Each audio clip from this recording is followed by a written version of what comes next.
Bloomberg Audio Studios. Podcasts, radio, news. This is Bloomberg Businessweek with Carol Massar and Tim Stenovec on Bloomberg Radio. Well, as Carol just mentioned, the president did sign an executive action aimed at closing the education department. You're going to get much more coverage on that, on Balance of Power, starting at 5 p.m. Wall Street time with Joe Matthew a little later in the day. In the meantime, there's perhaps no greater mystery in the world of cryptocurrency than the identity of one Satoshi Nakamoto. Is it one? Is it a man? Is it a woman? Is it even a person? That's because Satoshi Nakamoto is widely seen as the creator of Bitcoin, and it's thought that his or her, their Bitcoin wallet contains up to 1.1 million coins, which, yes, could be worth somewhere in the neighborhood of $100 billion. Benjamin Wallace may have found some answers. He's been looking for Satoshi all the way back to 2011. And he's the author of a new book, The Mysterious Mr. Nakamoto, a 15-year quest to unmask the secret genius behind crypto. Benjamin, also the author of the New York Times bestseller, The Billionaire's Vinegar, and he's written for New York, Vanity Fair, Wired, and more. He joins us from New Jersey. So, did you find Satoshi Nakamoto, Benjamin? Well, thanks for having me.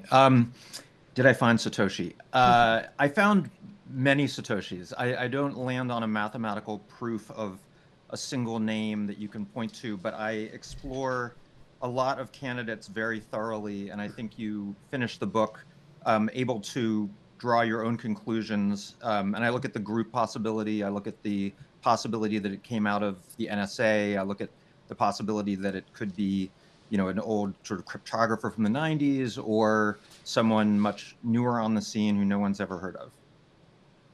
Which one do you think it is of all of those?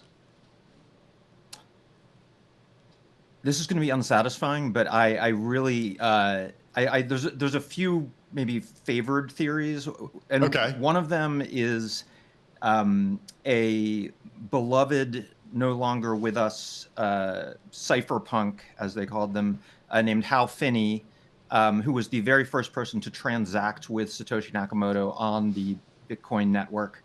Another is an obscure cypherpunk who is sort of a recluse who lives in Australia, who has not been focused on previously, and who, unlike Hal Finney, is sort of on the other end of the spectrum in terms of likability, let's say. So he would be kind of a shocking Satoshi because he's not the benevolent god that Bitcoiners like to imagine Satoshi must be. That would be James A. Donald. That would be James A. Donald, exactly. Do you think that Satoshi is an individual, or do you think Satoshi's a group? I think that if Satoshi is a group, then that would actually point towards potentially an intelligence organization being the source of Bitcoin, because outside of intelligence organizations, where obviously groups hold secrets all the time that do not leak, outside of those agencies, it's almost impossible for group secrets to remain secret. And 17 years after Satoshi Nakamoto first came on the scene and announced Bitcoin, no one has come forward to say, oh yeah, my ex-husband invented it, or my ex-business partner invented it, or my estranged sibling invented it. And there's just, I find it very unlikely that a group could hold the secret. Okay, so this may be blasphemous, but or blasphemy. Why does it matter that we figure out, Benjamin, his identity? Well, no, what you're saying is the opposite of blasphemy. My saying it matters is the blasphemy. Like Bitcoiners will tell you that the world should not know who Satoshi Nakamoto is. I have two answers to that. One is that I think we've all seen recently how the richest person in the world can affect a lot of people's lives other than themselves. And Satoshi Nakamoto right now, with 1.1 million Bitcoins, would be in the 20 richest people in the world. And Bitcoin would only have to go up, by a multiple of 2 or 3 to suddenly make Satoshi Nakamoto the richest person in the world. So that's one reason. The other reason is, until we know definitively who Satoshi Nakamoto is and what their agenda and intentions are, we cannot assume that they are, ones that everyone would like. Let's say it turned out that Satoshi Nakamoto is a plan by the Chinese Communist Party to destabilize the dollar. Should we just leave them alone and defer to their wish for anonymity? Can you remind everybody why the origin of Bitcoin is associated with Satoshi? Sure. So the way Bitcoin was first announced was on this kind of obscure cryptography listserv or message board by someone using the name Satoshi Nakamoto. And on that message board, no one had ever heard this name, but they just assumed it was someone they'd never heard of, or it was an internet alias. And then eventually that same person or alias launched the Bitcoin software onto the internet. You know, it's just kind of interesting. Tim and I have so many interviews on the world of crypto, and people so convinced that this is the way forward.